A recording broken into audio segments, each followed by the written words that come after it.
정신과 의사로 커리어를 시작해서 지금은 레전드 투자자가 된 알렉산더 엘더.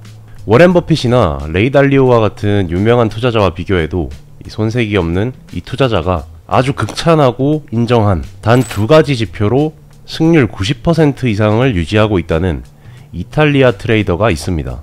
누가 봐도 아주 분명하고 복잡하지 않은 간단한 차트 분석. 그 트레이더가 승률 90% 이상을 유지하는 비결입니다. 오늘의 주인공은 바로 이탈리아에서 살고 있는 안드레아 페를로입니다. 아마 이름부터 생소하실 텐데요. 하지만 페를로의 투자 스토리를 들어보시면 이 국내에선 찾아보기 힘든 승률 90% 이상을 만드는 인사이트를 이 영상에서 아주 쉽게 얻어가실 수 있을 겁니다. 안드레아 페를로의 직업은 원래 아시아 국가의 여행 가이드였어요. 하지만 투자에 눈을 뜨고 전업 트레이더로 아예 전향을 해버렸습니다. 페를로의 투자금은 처음 25만 달러, 하나로 치면은 그 당시 가치로 쳤을 때 3억 원 정도로 트레이딩을 시작을 했습니다. 전업 트레이딩을 하면서 이제 온 가족을 먹여 살려야 되죠. 그러기 위해서는 최소한 연수익 20% 수준으로, 즉 하나로 치면은 3천만 원 정도의 수익을 내야만 했습니다. 역시나 전업 투자자들은 이런 생활비로 인한 심리적 압박감이 강할 수밖에 없죠.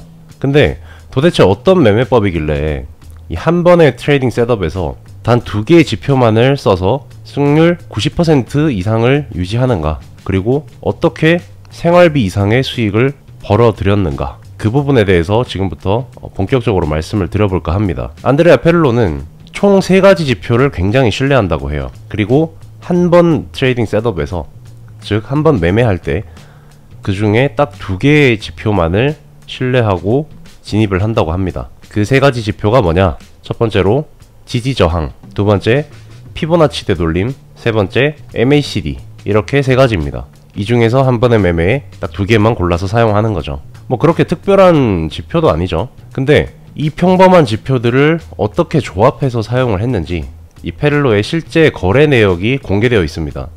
그래서 그 공개된 매매 내역을 보면서 같이 분석해 보겠습니다. 자, 첫 번째 거래 내역인데요. 이 페를로가 실제로 매매한 첫 번째 종목은 2000년도 때 이 옥수수 파생 상품, 즉 선물입니다. 뭐 선물이라고 해서 차트가 주식이나 뭐 코인이랑 크게 다를 건 없습니다. 결국 사람들이 하는 행위이기 때문에 차트는 결국 비슷하게 만들어져요. 그래서 여기서 꼭 인사이트를 얻어가시길 바라겠습니다. 자, 여기 차트를 보시면 2002년 6월의 저점을 기준으로 해서 2003년 7월 하단, 여기에 추세선을 그어서 2004년 8월 저점에서 지지받는 모습을 확인하고 관심 종목으로 선정을 했다고 합니다.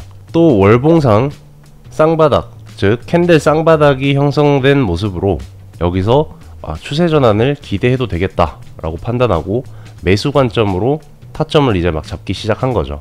타점은 어떻게 잡았냐? 이 일봉 차트에서 캔들 쌍바닥을 확인하고 전고점을 돌파하는 지점, 전고점을 여기서 돌파를 했죠.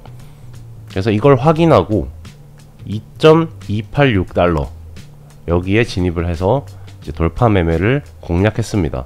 목표가는 2.44달러, 즉 캔들 저항대 부근이죠. 위에 보시면은 캔들 저항대가 이렇게 형성되어 있는 것을 확인하실 수 있습니다.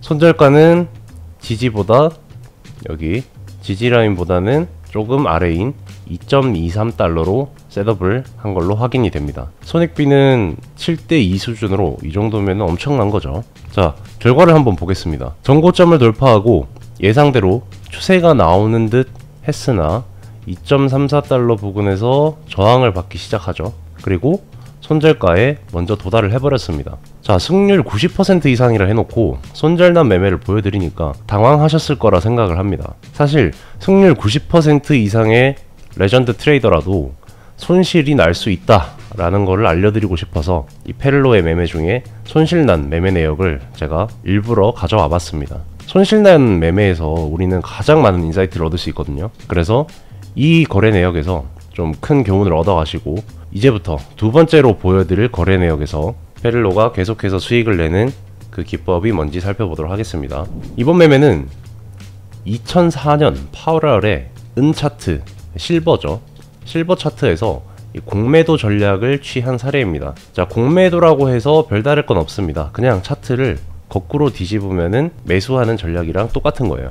그래서 공매도 전략에서도 충분히 우리는 인사이트를 얻어갈 수 있다 라는 점 참고하시고, 이 매매의 근거는 앞전 4월경에 강한 하락이 발생했습니다. 그쵸? 그리고 MACD 히스토그램이라는 거는 여기 선이 아니라 여기 막대 형태로 표시된 MACD 보조지표에 막대 형태로 표시된 지표를 이야기합니다.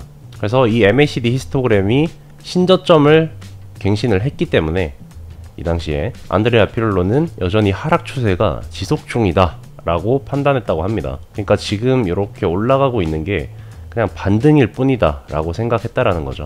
자, 그러면 타점은 어떻게 잡았냐? 이 타점은 일봉 차트에서 지난 하락분, 이 부분이죠. 이 지난 하락분에 피보나치 비율 0.5 구간, 이 구간에서 공매도를 진입을 했습니다. 그리고 전고점에다가 스탑로스를 잡고 목표가는 삼각 패턴 상단으로 수평 지지선으로 잡았다고 합니다. 이렇게 심플한 페를로의 거래 내역을 살펴봤는데요.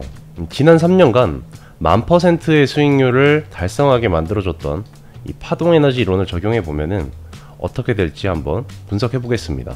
만약 이 분석을 보시다가 이해되지 않는 부분이 있으시다면 고정 댓글에 있는 네이버 카페 여기에 들어오시면 무료로 파동에너지 이론을 보실 수 있으니까 고정 댓글 참고하시길 바라겠습니다.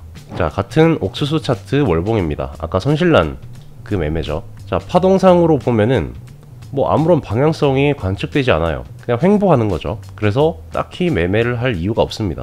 횡보할 때 매매하는 것만큼 미련한 짓도 없으니까요.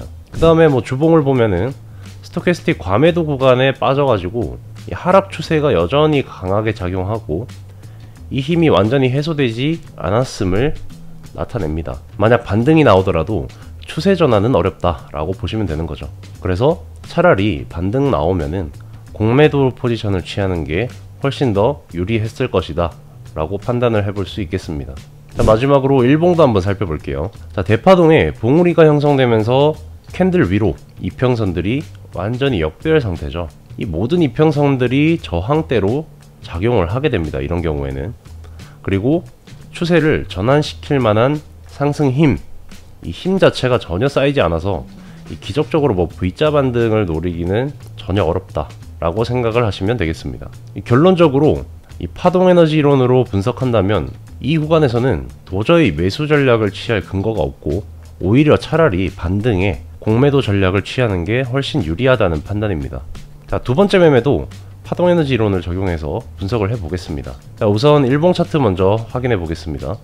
이 대파동과 중파동의 고점 낮아지는 모습을 볼 수 있죠. 여기 대파동 그리고 중파동이 여기 있습니다. 계속해서 고점이 낮아지고 있습니다. 심지어 중파동 같은 경우에는 쓰리봉 형성했어요. 계속 고점 하락하는. 그래서 강한 하락 힘이 쌓이고 있다라고 해석이 됩니다.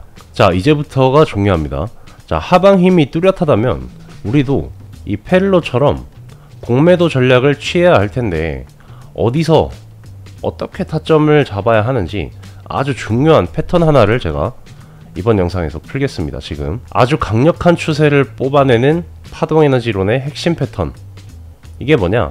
자, 일봉 차트를 보시면 이 이평선에서 이 하락 변곡 패턴이 나왔어요. 그리고 중파동에서는 고점 낮아지는 쓰리봉이 나왔죠. 이런 경우에 타점은 어디서 들어가면 되냐? 일봉 22평선, 일봉 22평선 밑으로 빠져서 반등이 나올 때 바로 여기에 타점을 잡아서 공매도 진입을 하면은 수익을 극대화해서 전저점까지 레버리지 10배로 한다면은 거의 70% 수익입니다. 레버리지를 쓰지 않는다고 해도 7% 수익은 안정적으로 확실하게 가져갈 수 있다는 거죠. 왜 안정적이라고 표현을 하느냐? 하락 힘이 쌓인 게 워낙 뚜렷하게 보였기 때문에. 우리는 이렇게 강력한 패턴을 하락 변곡 패턴이라고 부르고 있습니다. 이 하락 변곡 패턴, 상승 변곡 패턴, 이런 이평선의 변곡 패턴에 대해서 처음 들어보시는 분들은 지금 오른쪽 위에 제가 영상 정보를 하나 넣을 테니까 지금 영상 위에 오른쪽 위에 보시면은 영상이 하나 나올 거예요. 그거를 클릭하셔서 확인을 하시면 됩니다.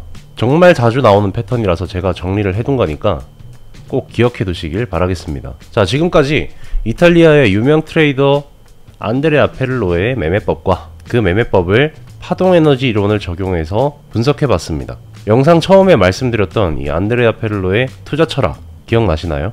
누가 봐도 아주 분명하고 복잡하지 않은 간단한 차트 분석. 이 파동에너지론으로 분석을 해보면 이동평균선 그리고 스토캐스틱 단 두 개의 지표만으로 훨씬 심플하게 시장의 흐름을 파악하고 승률을 더욱더 높일 수 있습니다.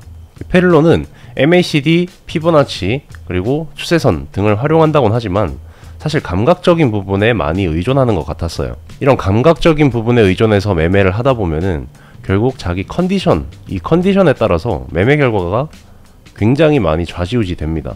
따라서 일관적인 성과를 보여줄 수 있는 확고한 기준, 근거가 있어야 되는데 그게 바로 파동에너지 이론이고, 이걸 기반으로 하면 명확한 추세를 찾아내고 정밀한 타점을 통해서 수익을 극대화할 수 있습니다. 고정 댓글에 무료로 보실 수 있는 카페 주소를 남겨둘 테니까 꼭 참고하시길 바라겠습니다. 감사합니다.